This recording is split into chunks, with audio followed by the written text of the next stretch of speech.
Hello everybody, welcome back. आज हम लोग सिंटैक्स ऑफ प्रीपोजिशंस का स्टडी करेंगे। सिंटैक्स ऑफ प्रीपोजिशंस में हम बिफोर और एगो के बारे में बताता हूँ। Syntax of preposition rule.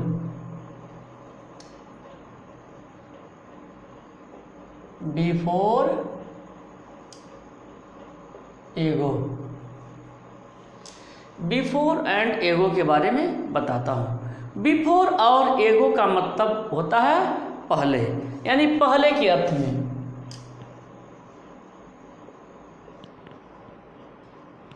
पहले के अर्थ में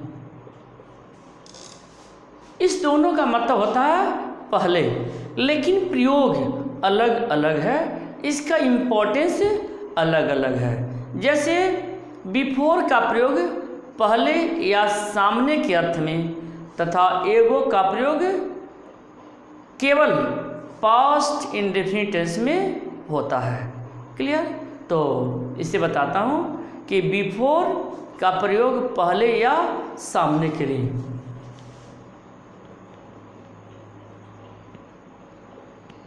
बिफोर का प्रयोग पहले या सामने के लिए। बिफोर का प्रयोग पहले या सामने के लिए तथा एगो का प्रयोग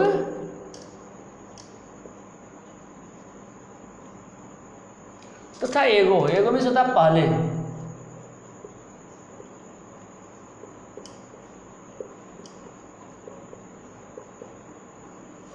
तथा एगो का प्रयोग केवल पास्ट इंडेफिनिट टेंस में होता है।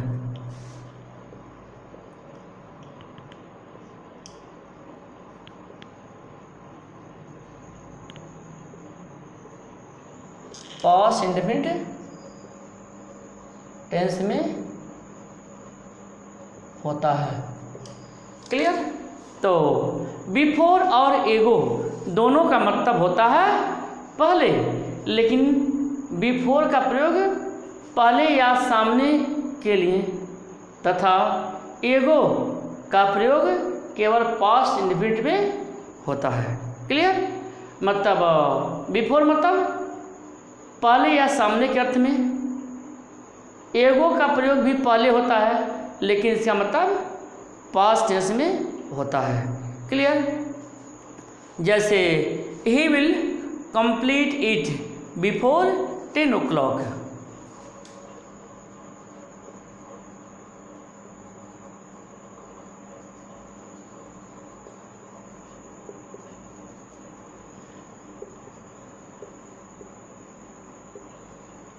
ही will complete it before 10 o'clock। देखिए यह फ्यूचर टेंस में है। या please come to me before evening.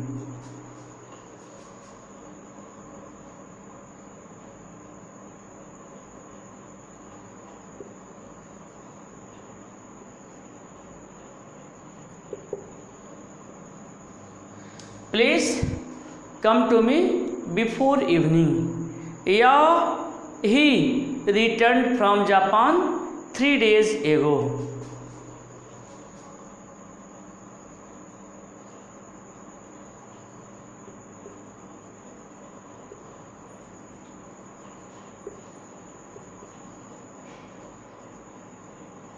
Three days ago. चलिए नेक्स्ट एग्जाम्पल देखते हैं। He return from Japan 3 days ago. या she came from Mathura 2 hours ago. She came from Mathura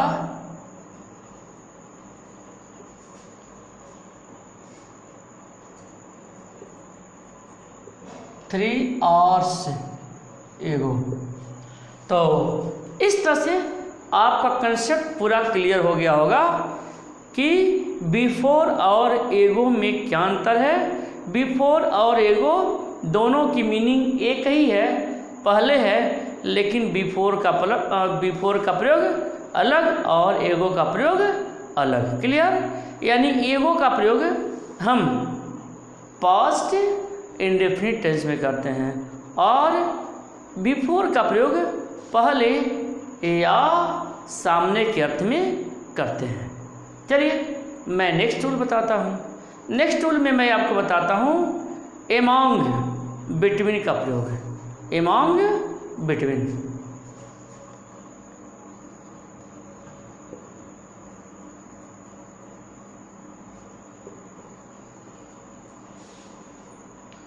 among between, देखिए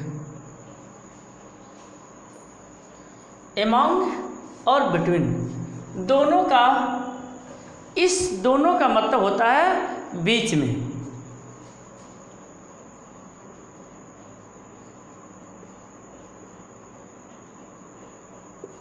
इस दोनों का मतलब होता है बीच में, लेकिन इसका प्रयोग क्या है? बिटवीन दो व्यक्तियों या वस्तुओं के लिए, जबकि एमॉन्ग दो से अधिक व्यक्तियों या वस्तुओं के लिए किया जाता है। तो देखिए बिटवीन का प्रयोग दो व्यक्तियों या वस्तुओं के लिए, जबकि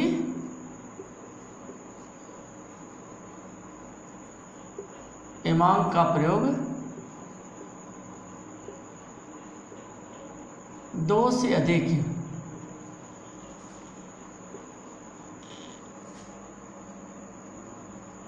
के लिए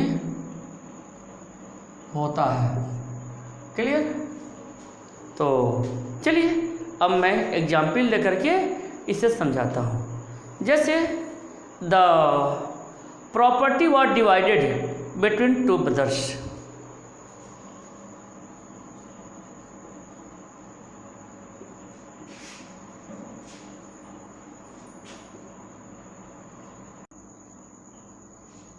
The property was divided between two brothers. The property was divided between two brothers, यानी दो व्यक्तियों या वस्तुओं में कोई चर्चा होगी तो उस कंडीशन में हम बिटवीन का प्रयोग करेंगे। क्लियर? चलिए, there is no quarrel between you and me. There is no quarrel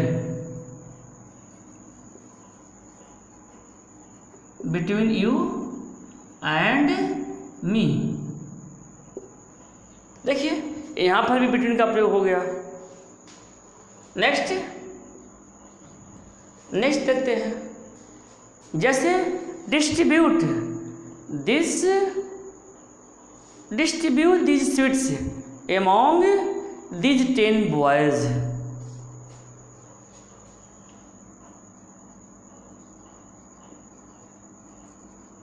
distribute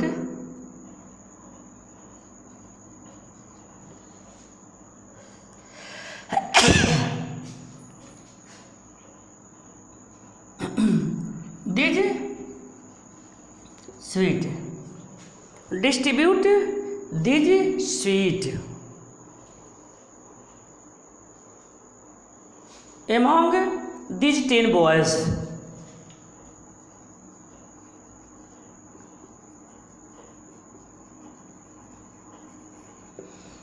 चलिए एक एग्जाम्पल और दे देते हैं। एक एग्जाम्पल क्या है? जैसे this agreement is among UNO's 5 members.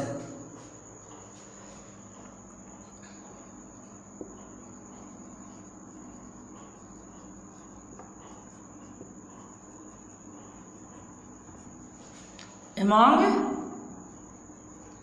यूएनओज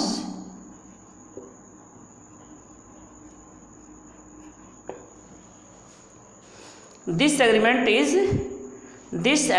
is among यूएनओज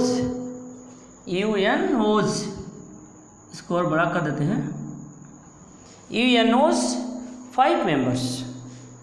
तो इस तरह से है आपने बिटवीन और एमोंग का प्रयोग देखा। चलिए आपको मैं नेक्स्ट टूल बताता हूँ। नेक्स्ट टूल देखिए,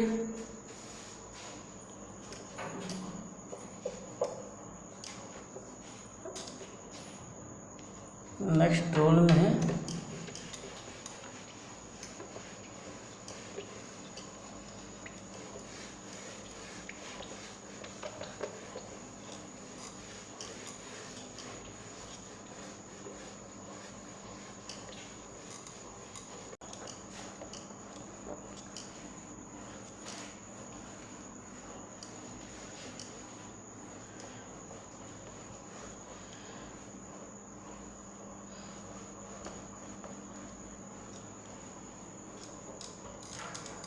तो नेक्स्ट में बताना है कि इन, एमोंग, एमोंगेस्ट, एमिड, अमिस्ट का क्या सेंस होता है।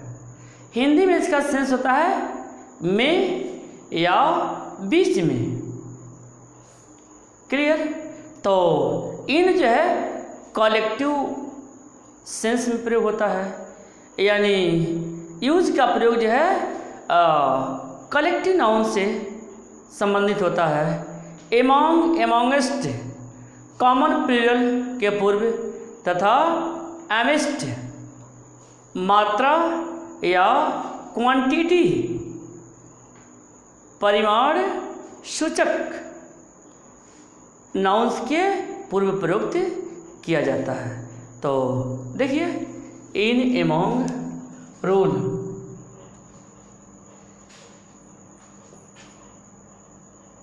किया जाता है जैसे, तो देखिए इन, एमोंग, एमोंगेस्ट, एमिड, अमिस्ट, इस सब का मतलब होता है बीच में। इन कलेक्टिव नाउन से पूर्व, यानी जो इन का प्रयोग है वह कलेक्टिव नाउन से पूर्व होता है, और एमोंग, एमोंगेस्ट कॉमन प्लूरल नंबर से पूर्व, कॉमन प्लूरल नंबर से पूर्व, तथा एमिड, अमिस्ट मात्रा, क्वांटिटी या परिमाण सूचक नाउन से पूर्व प्रयुक्त किया जाता है, प्रयोग किया जाता है। क्लियर। तो चलिए अब मैं एग्जाम्पल के माध्यम से इसे बताता हूँ। जैसे he is busy in gossip,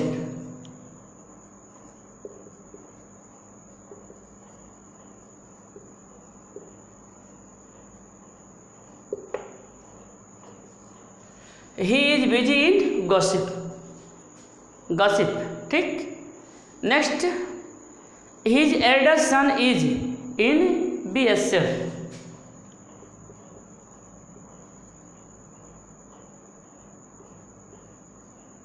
son is in BSF, his eldest son is in BSF, या he is among 3 friends,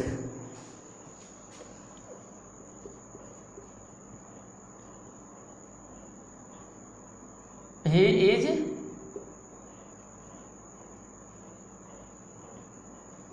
among 3 friends।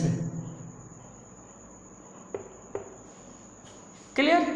He is among 3 friends, या there was a beautiful temple amidst tall building.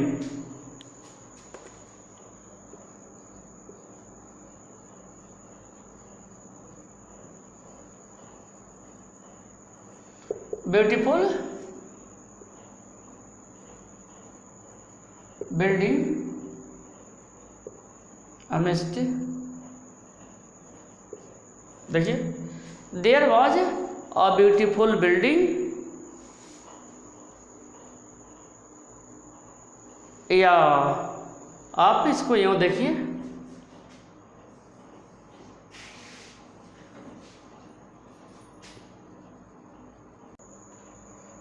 There was a beautiful temple amidst tall buildings.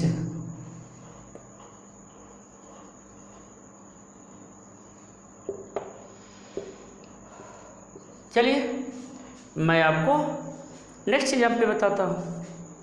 जैसे the Taj Mahal lies amidst greenery, the Taj Mahal lies greenery.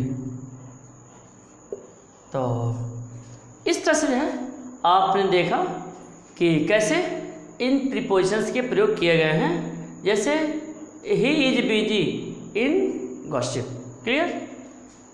His elder son is in BSF, clear. He is among 3 friends, clear. There was a beautiful temple amidst tall buildings, बीच में, सबका sense है बीच में। The Taj Mahal lies amidst greenery. तो इस तरह से जो है आपने इसके प्रयोग को देखा। चलिए मैं नेक्स्ट बताता हूँ, बिटवीन और एमॉन्ग का प्रयोग बताता हूँ, या बिसाइड एंड बिसाइड्स का प्रयोग बताता हूँ। Beside, beside, besides.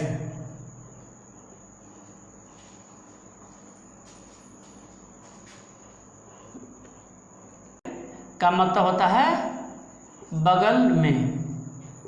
देखिए बिसाइड का मतलब होता है बगल में या बाय द साइड।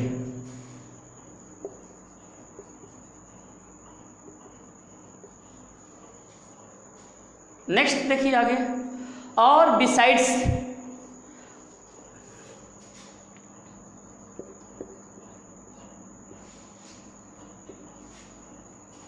बिसाइड्स या अलावा। देखिए बिसाइड मतलब होता है बगल में, बाई दिस साइड, और बिसाइड्स अतिरिक्त या अलावा। इसका सेंस होता है अतिरिक्त या अलावा। इंग्लिश में इन एडिशन टू।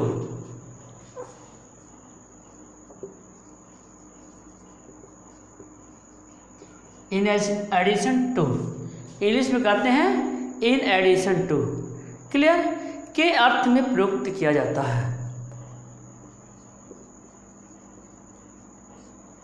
अर्थ में प्रयोग किया जाता है। तो क्लियर हो गया होगा। बिसाइड, बिसाइड्स, बिसाइड्स बगल में, by the side, besides BESIDS, besides अतिरिक्त या अलावा, इन एडिशन टू के अर्थ में प्रयोग किया जाता है। जैसे my friend sat beside me.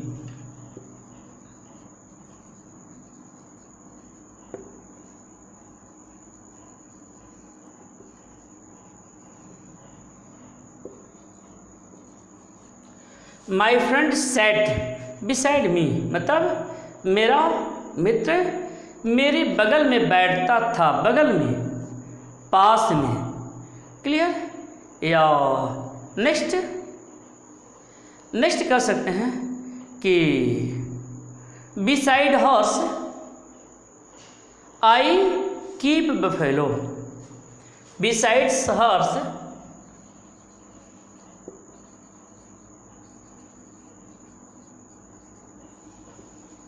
I keep buffalo.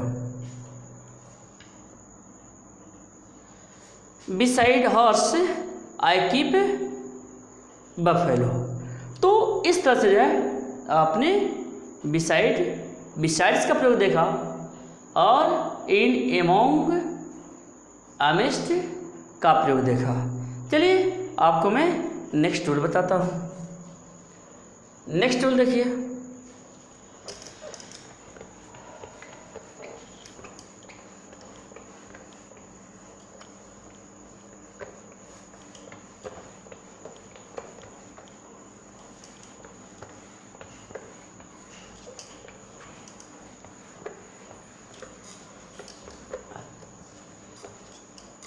इसके बाद हम जो है बिहाइंड और आफ्टर का प्रयोग देखेंगे। बिहाइंड एंड आफ्टर देखिए रूल, बिहाइंड एंड आफ्टर या बिहाइंड आफ्टर कर दीजिए, बिहाइंड आफ्टर, इस दोनों का प्रयोग देखेंगे। तो पहले हम इसकी मीनिंग समझते हैं। बिहाइंड का अर्थ होता है पीछे,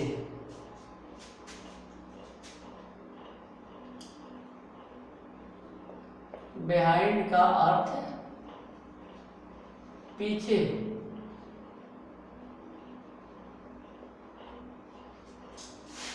होता है। देखिए बिहाइंड का अर्थ पीछे होता है तथा आफ्टर का अर्थ पीछे या बाद होता है, तथा बिहाइंड का अर्थ पीछे या बाद होता है। ठीक है, बिहाइंड का अर्थ पीछे होता है। देखिए बिहाइंड का अर्थ पीछे होता है तथा आफ्टर का अर्थ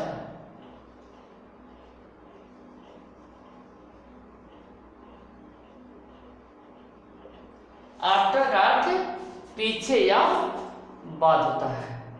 क्लियर? तो चलिए मैं आपको आगे बताता हूं। जैसा कि आफ्टर का प्रयोग कम अवधि के लिए हम करते हैं, ठीक है? तो देखिए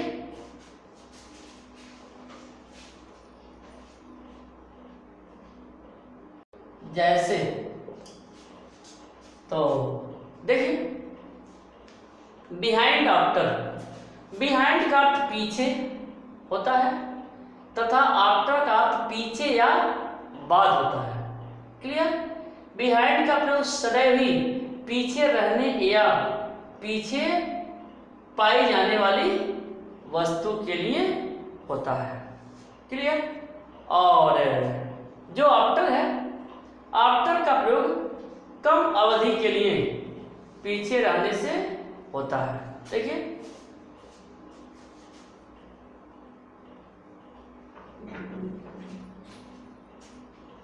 आफ्टर का प्रयोग के लिए होता है। जैसे देखिए और कहते हैं बिहाइंड आफ्टर, बिहाइंड का अर्थ पीछे होता है तथा आफ्टर का अर्थ पीछे या बाद होता है। बिहाइंड का प्रयोग सदैव, बिहाइंड का प्रयोग सदैव ही पीछे रहने या पीछे पाई जाने वाली वस्तु के लिए होता है। आफ्टर का प्रयोग कम अवधि के लिए पीछे रहने के लिए होता है। क्लियर? चलिए अब एग्जाम्पल के माध्यम से मैं समझाता हूं। जैसे there is a railway line behind my house, there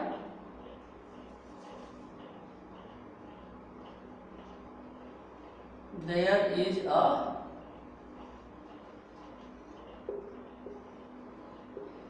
railway line behind my house. There is a railway line behind my house. यहाँ पे समझ में आ गया होगा कि यह जो बिहाइंड है वह क्या है, ज्यादा अवधि के लिए प्रयोग किया गया है। या there is a temple of Durga behind the school. There is a temple of Durga behind the school.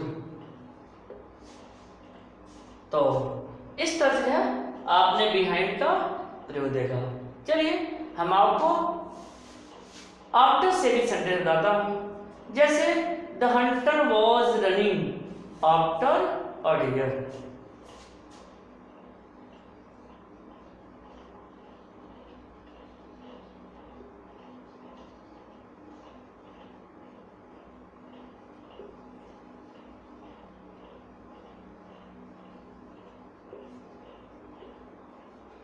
The hunter was running after a deer. या the travelers took rest after they had finished their journey. The travelers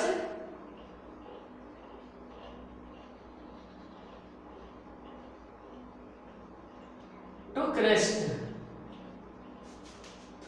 after they had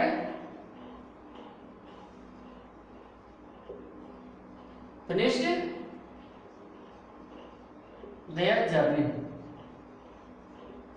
चलिए समझ में आपको आ गया होगा। जैसे the hunter was running after a deer, कुछ समय के लिए प्रयोग किया गया आफ्टर।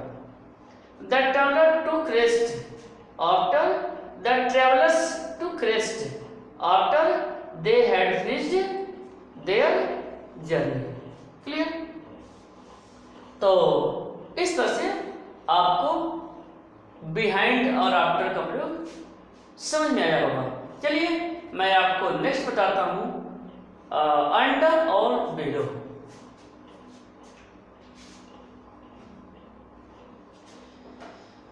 अंडर और बिलो।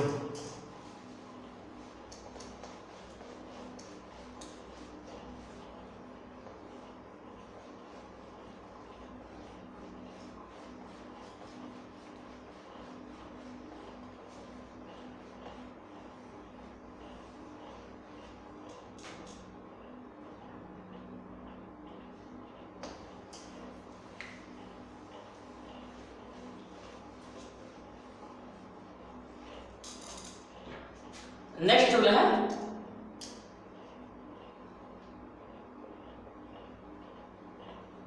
Under below. अंडर और बिलो इस दोनों का मतलब होता है नीचे।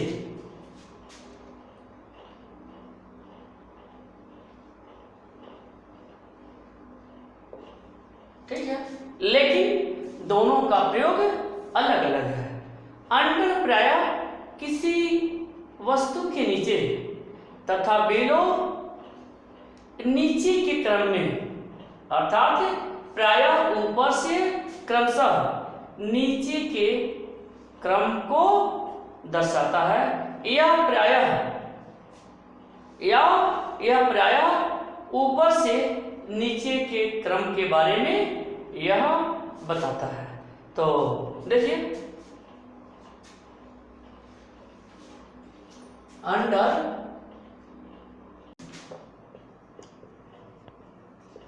प्रयुक्त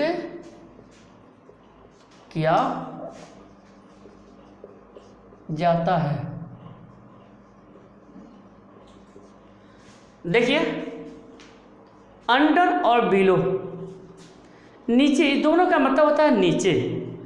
अंडर प्रायः किसी वस्तु से नीचे तथा बिलो प्रायः ऊपर से क्रमशः नीचे के क्रम को दर्शाने के लिए प्रयुक्त किया जाता है। Clear?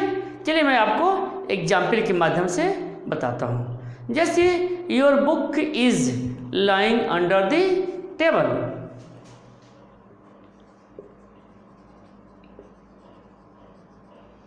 Your book is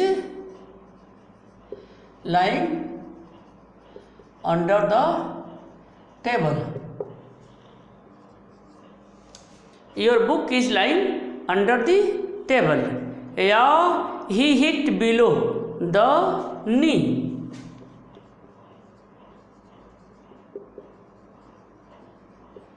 Below the knee. तो इस तरह से है आपने अंडर और बिलो के प्रयोग को देख लिया। चलिए मैं आपको नेक्स्ट बताता हूँ बाई और थ्रू का प्रयोग।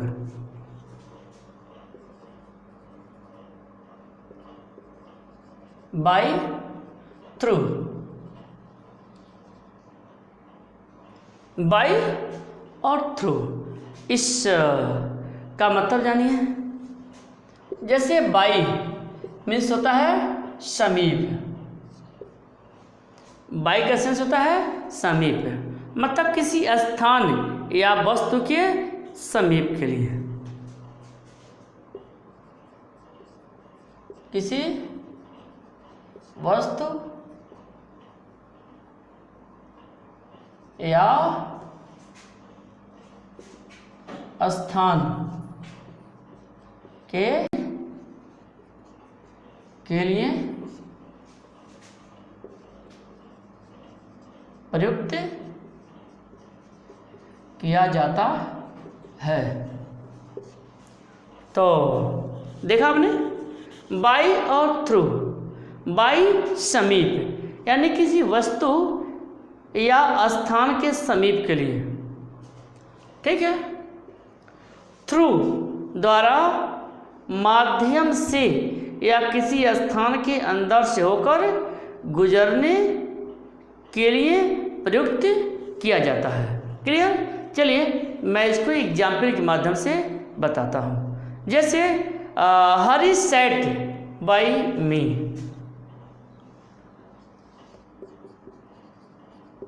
हरी सैट बाई मी, ठीक है। समीप मतलब हरी सैट बाई मी मतलब हरी मेरे पास बैठता है, यानी यहाँ पर समीपता दिखाई जा रही है। या Ganga passes by Haridwar.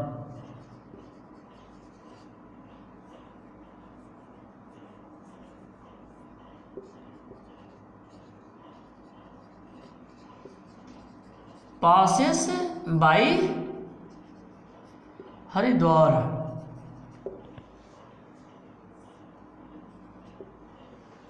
The Ganga passes by Haridwar. या the Gomti passes through Lucknow.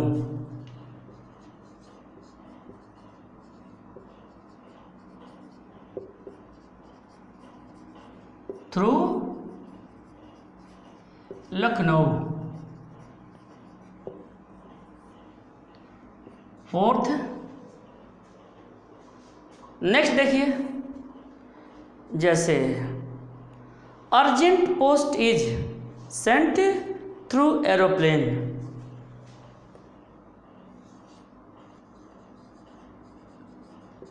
Urgent देखिए कहा जा रहा है कि urgent post is Saint.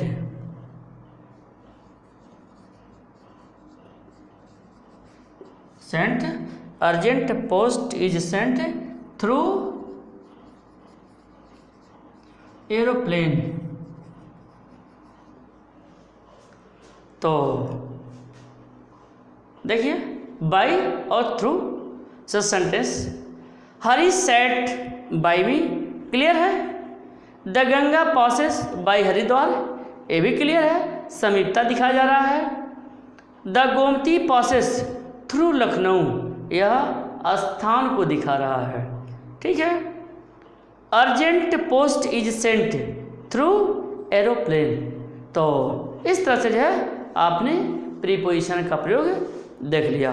Okay.